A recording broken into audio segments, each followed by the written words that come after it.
മകൾ ഫാത്തിമ റസൂലുള്ളാഹി തങ്ങളുടെ വീട്ടിലേക്ക് ഓടി വന്നുകൊണ്ട് പറയുന്നുണ്ട്, വാപ്പാ, വീട് ജോലികൾ ചെയ്തുകൊണ്ട് മടുത്തുപോയി, ഒരു സഹായം വേണം.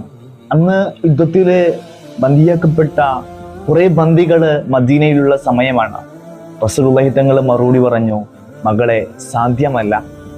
കുറച്ചു സമയത്തിന് ശേഷം അലി തങ്ങൾ ഒന്നുകൊണ്ട് റസൂലുള്ളാഹി തങ്ങളോട് പറയുന്നുണ്ട്, ഫാത്തിമ വളരെ വിഷമത്തിലാണ്, വീട് ജോലികൾ ചെയ്തുകൊണ്ട് കൈക്കൊന്ന് പൊട്ടിയിട്ടുണ്ട്, ഒരു സഹായിയെ തരണം. റസൂലുള്ളാഹി തങ്ങൾ ഉത്തരം ആവർത്തിച്ചു, സാധ്യമല്ല അലി.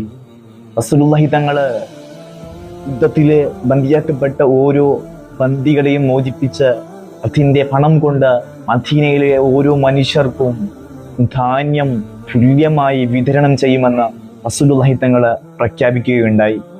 ഇന്നത്തെ രാഷ്ട്രീയ അന്തരീക്ഷത്തിന് എത്ര വലിയ പാഠമാണ് റസൂലുള്ളാഹി